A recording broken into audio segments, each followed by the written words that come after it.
Hello, everyone. Welcome to This Day. It is Wednesday, and it is July 29th.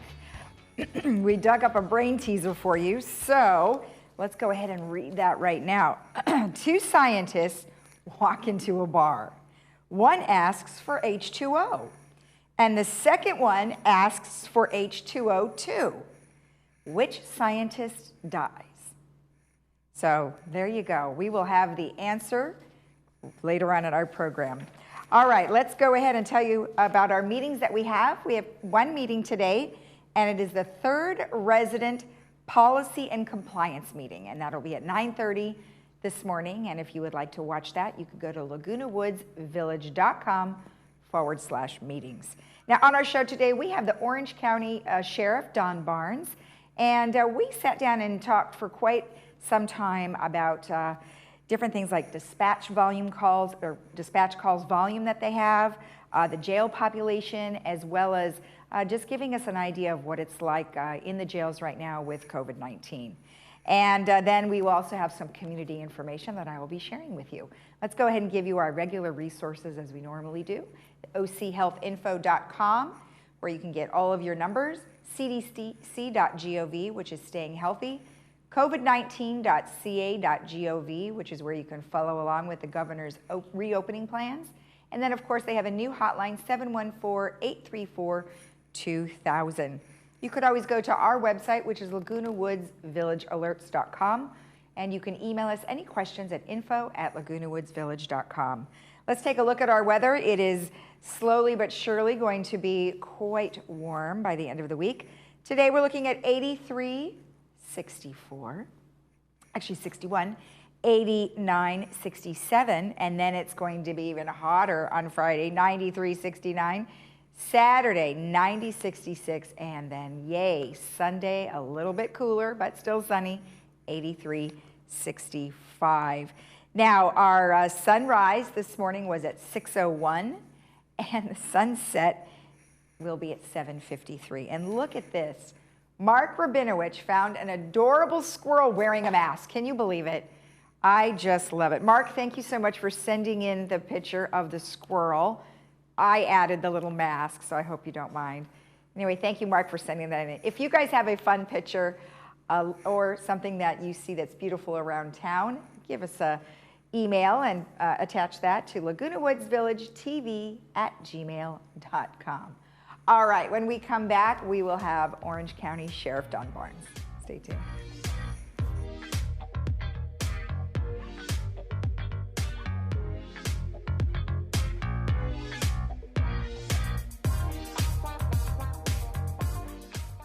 We know that we're asking Americans to do a lot right now. So we're asking everyone to be selfless for others so that we can protect those who are most susceptible to this virus. A question I often get asked is, why should young people care about the spread of coronavirus? Well, we know that people with underlying medical conditions over the age of 60 are at highest risk, but they've got to get it from somebody. Social distancing is really physical separation of people. It's what we refer to when we ask people to stay at least 6 feet apart. Not going to bars, not going to restaurants, not going to theaters where there are a lot of people. It all just means physical separation so that you have a space between you and others who might actually be infected or infect you. We all have a role to play in preventing person-to-person spread of this disease, which can be deadly for vulnerable groups. For more information on how you can social distance, please go to coronavirus.gov.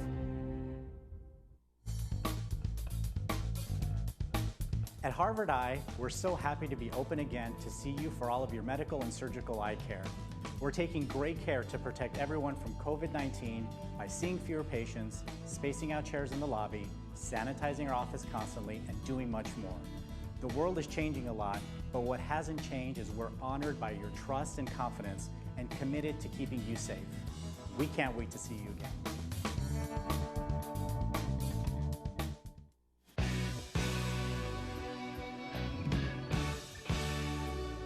Welcome back. Well, today I am joined by Sheriff Barnes, and I wanted to just welcome you to the show. Thank you so much for taking the time out of your busy schedule. Thank you for having me. I appreciate the time coming back on your show. Excellent. So there's a variety of things to go over. So let's just start with some of the call volumes that have gone down and some that have gone up. So go ahead and let's just start with your dispatch calls.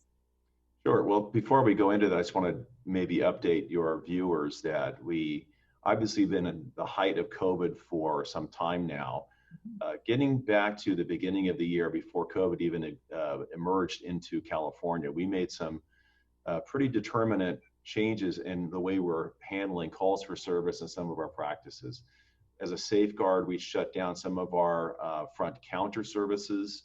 We had changed the way we're delivering services to the public. So if you were calling for a crime report, for example, if possible, we would do that over the phone instead of face-to-face. So we stopped some of these unnecessary contacts because we didn't want to either get our employees sick, or if an employee was unknowingly sick, to move the virus back and forth. And we got way out ahead of that for many, many months. And what we saw as a result of COVID when it started was our dispatch call for service, our call volume went down significantly in the beginning. To date, it's about 3.8% down, almost 4% down for the same period last year, March 16th through July. And also what we saw was our calls for service were down. These are when we actually dispatch a deputy or another member of the department out to handle something that would happen in the public. And that's for many reasons. We're mitigating a lot of these over the phone. We're doing some of these things without having to be in person. Our dispatch also was telling the community that if we were to respond to a call, be prepared for it to be different than what you might expect. Deputies might ask you to step outside in an open air environment to have a conversation. They will maintain social distancing. They may be wearing a mask. All those things that would help people get prepared for it.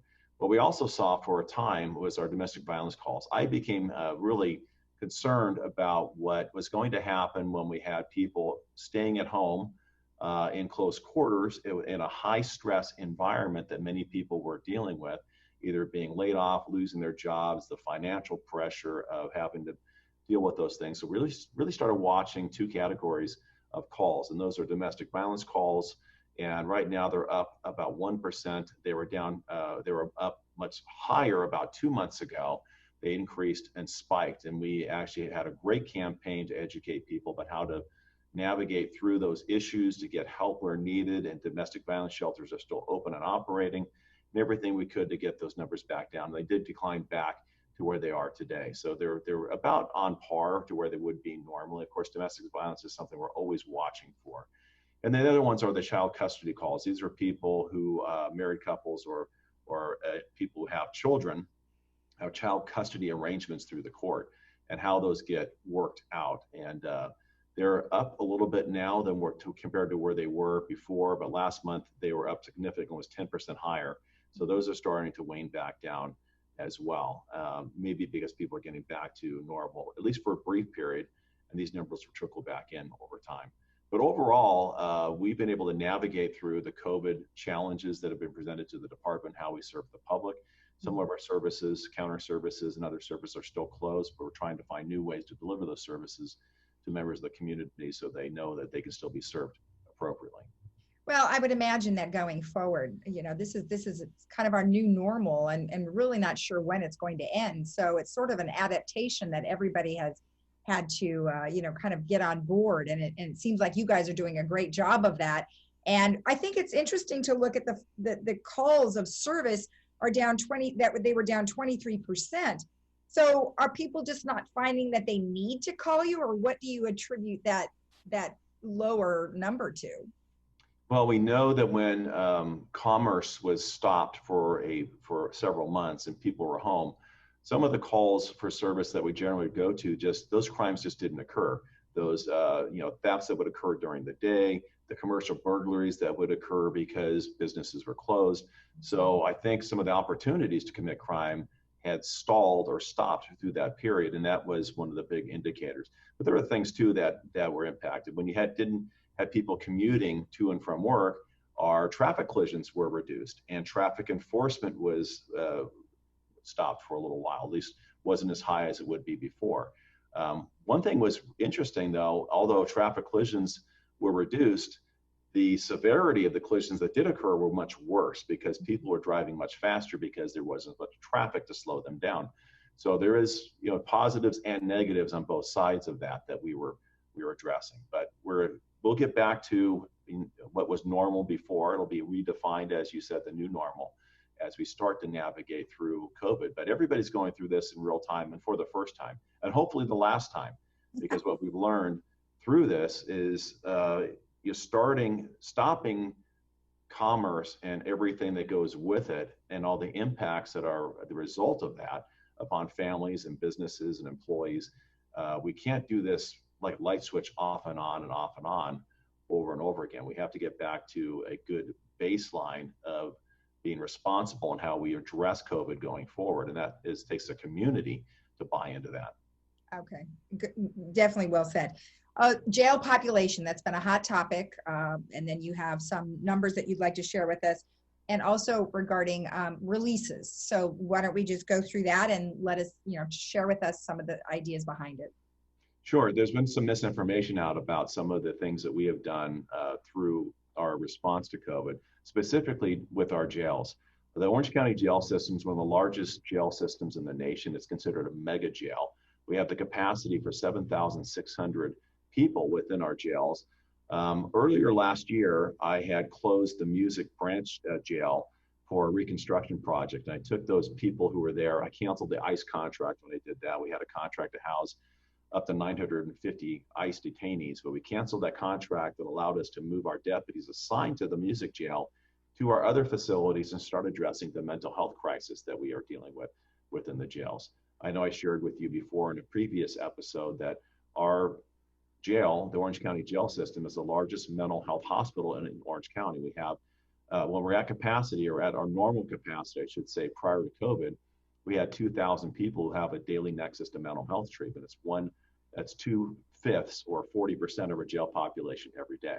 When COVID broke out, and when we saw what's happening, for example, now in the state prison system, it's so rampant and out of control, we had to take some measures to safeguard those entrusted to our care in a way that we create a capacity and flexibility to be able to move people about.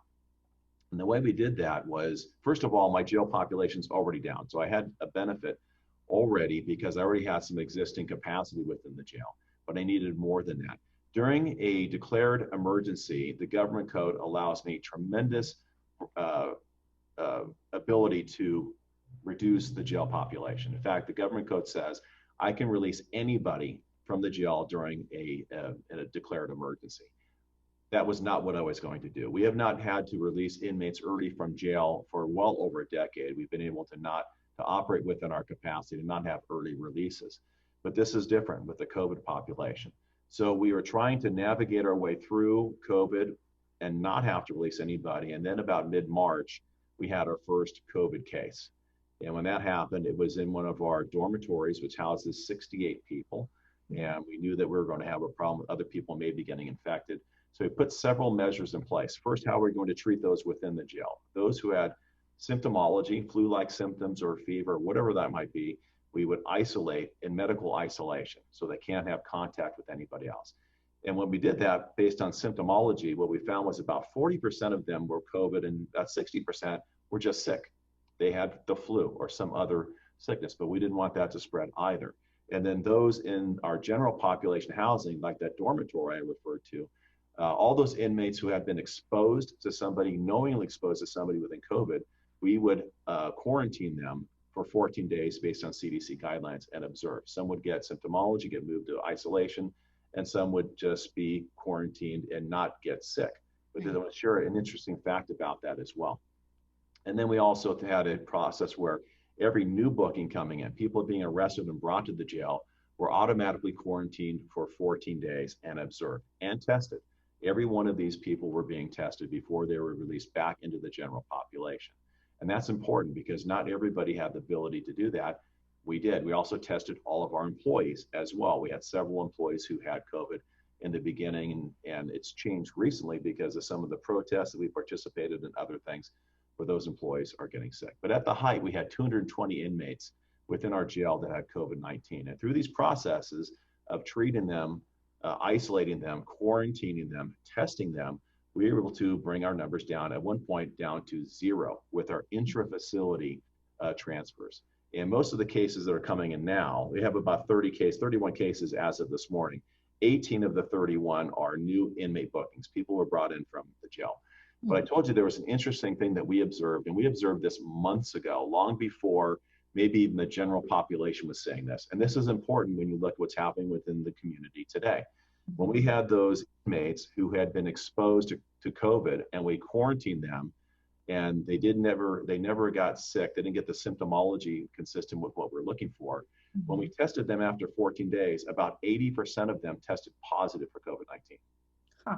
They never demonstrated any symptomology. And I think that was an indicator of how this disease spreads, that you can have it, you can be transmitting it, possibly within the community, and never knowingly have it because you never would get ill or have the acute symptomology that goes with COVID-19. Right. We had 2 inmates who were housed in the hospital. They fully recovered and came back. And today, those numbers are down to 31. We've had, I think, about 465 inmates have tested positive. We've had 700 quarantined currently. Most of those are from new bookings. But of those, everybody's fully recovered. We've had no deaths within our jail as a result of COVID-19. 18 are from new bookings and 13 are from intra-facility spread. We had 2 of them mistakenly get cleared who were positive and put into a dormitory setting, and we had a couple more people get sick as a result of that, but they're recovering now as well. As far as employees goes, we've had 143 employees who've tested positive for COVID over time, and we have 49 of them are still active, but we've had a couple get pretty sick. A few of them went to the hospital but have been cleared and come back. We haven't lost anybody to COVID within our community. But it does show what I have shared with others in these type of environments, what we've learned through our response within the jails, following strict CDC guidelines and strict adherence to best practice policies, are that masks must definitely make a difference. Everybody within the jail, every employee and every inmate was issued a mask, and they wear the mask when they're not in their cells or being out in a general population area to make sure they don't transmit it. They have hygiene materials to clean. They have soap to clean.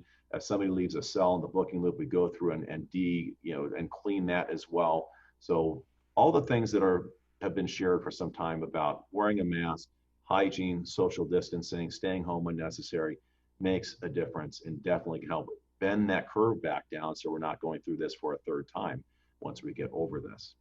Well, exactly. And you know what? I'm really appreciative that you went ahead and explained this to us, and you've seen it firsthand, because many of us don't know people who have actually gotten COVID-19, and even if we have, it may be one person, but it was a long time ago, and we haven't really heard what kind of symptoms they had or if they recovered and things like that. And we regularly report these numbers to our residents from the Orange County Health Department, and it's very difficult for us to kind of decide sort of what they need to know. I mean, of course, we have an elderly population, and it's always been said that, wow, be careful, do the things you're doing, and you should be all right.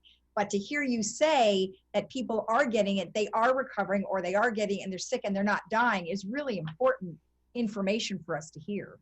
Yeah, I think most important in that is not only are people getting it and they are surviving it, of course, any death is one too many, but the vast majority, and what I was sharing about the jail, what I think is happening in the community, and we're realizing it now because testing has gone up significantly, is there's a significant number of people within our community who are asymptomatic, not sick, but could be COVID positive and spreading it unknowingly, which is why all those safeguards make a very deliberate difference and should be followed. Well, I really appreciate you taking the time, Sheriff. Great information. I mean, this COVID-19 obviously has everybody confused and concerned. So I'm glad you could shed some light on that. So thank you again. Thank you for having me. All right. And we'll be right back after this.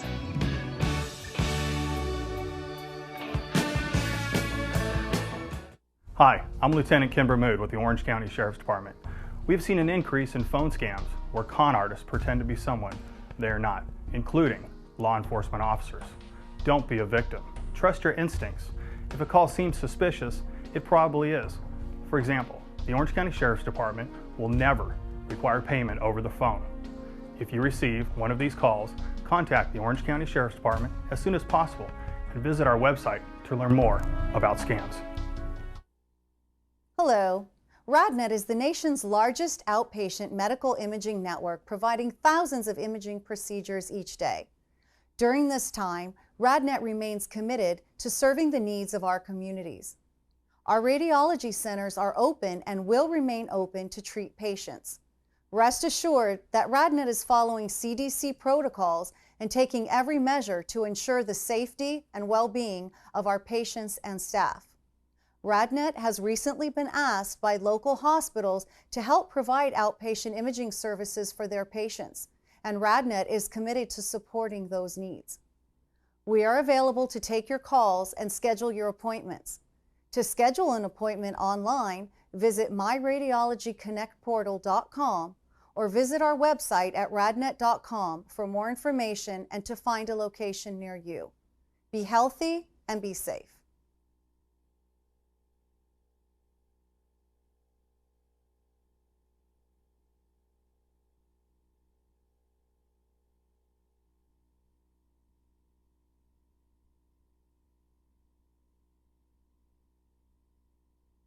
If you're driven by an adventurous heart, you're in luck. The Subaru Outback is all new for 2020. With standard symmetrical all-wheel drive plus up to 33 miles per gallon. An available 260 horsepower turbocharged engine, advanced technology, and an extra-large touchscreen. Welcome to the best Outback ever, the 2020 Subaru Outback. Go where love takes you. Come into Irvine Subaru and get complimentary maintenance included on all new Subarus and celebrate the Subaru A Lot to Love event.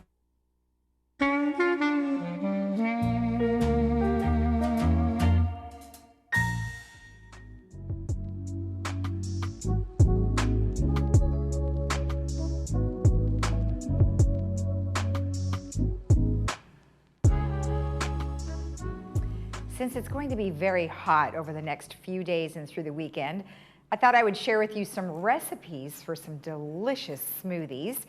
So let's just start with the first one. We have quite a few, but we'll just give you a couple today, a couple tomorrow, and as we get through the weekend, because they have a lot of ingredients. The first one is fresh mango.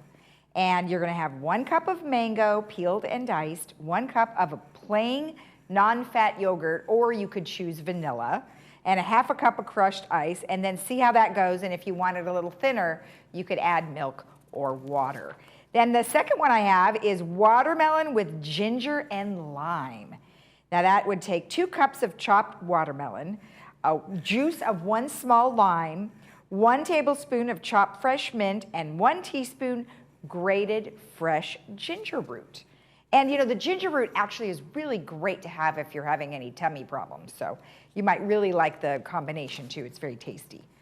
Blueberry kale, 3/4 to 1 cup orange juice, 1/2 to 3/4 cup blueberries, and 2 cups kale. And you mix that all together and that will be delicious and refreshing and good for you with the kale in there. And then we have green pear, I've got the ginger plum smoothie. There we go. Ginger plum smoothie. 1 ripe plum, a 1/2 cup of orange juice or another type of fruit juice, and then a 1/2 cup of plain yogurt, or 1 banana, either or, and then 1 teaspoon grated fresh ginger. And you mix that all up, and then you've got a delicious smoothie. So there's a couple of refreshing smoothies for you. And, you know, like I said, it's going to be hot, so make sure you guys stay nice and cool with delicious drinks.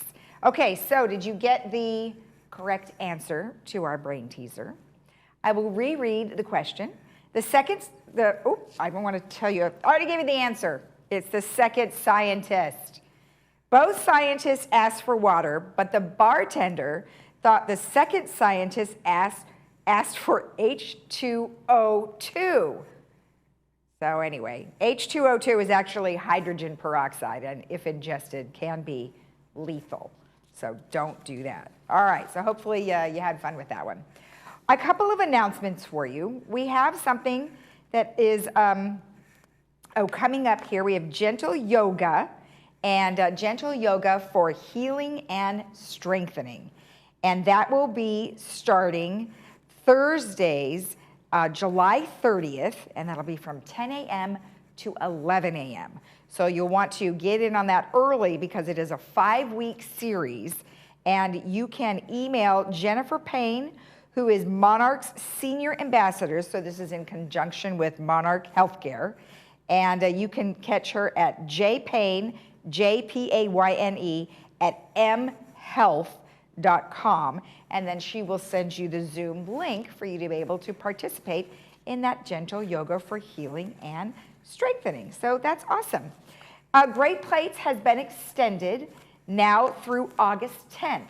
So if you are in need of home delivered meals, and they are delivering 3 meals a day, you can call 949-382-6099, or you could go to myagewell.org, and you do have to be 60 years or older to be able to participate in that program. But it's an awfully great program, and we heard how delicious the food was, so definitely get on board with that.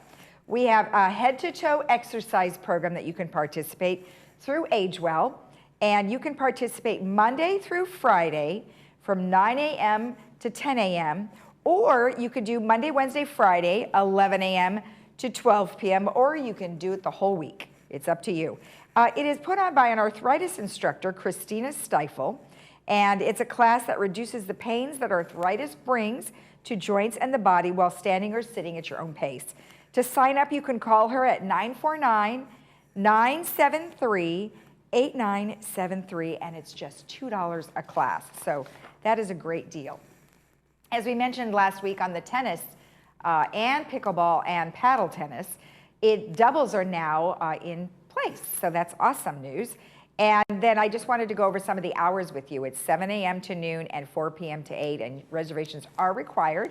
And you need to call 268-2481 for reservations. Let's take a look at our weather. As I mentioned, it is going to get very hot towards the remainder of the week and through the weekend. But we're looking okay today with 83, 64, tomorrow 89, 67, 93, 69, and then wow, 90, 66. So those couple of days are going to be pretty warm, and then cooler and sunny on Sunday, 83, 65. So looking pretty good so far. Should be cooler until a little bit later this afternoon when we get up to about 83. Have a great day in the village. We'll see you again tomorrow here at 9 a.m. You can always watch our rebroadcast at 12:30 and 5. Stay healthy. We'll see you tomorrow. Bye-bye.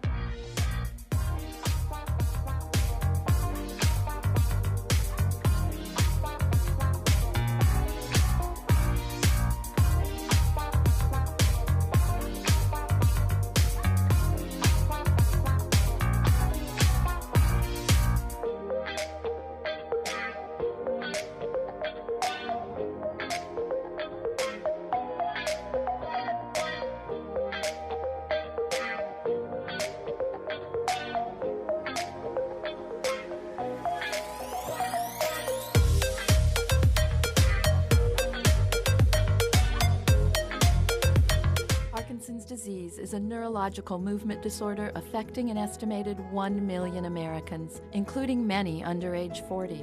The American Parkinson Disease Association is the largest grassroots network in the United States, working to help ease the burden and find the cure for those coping with Parkinson's. Visit apdaoptimism.org today to find out how you can help millions live with dignity and optimism. Your action today will help APDA put an end to Parkinson's disease.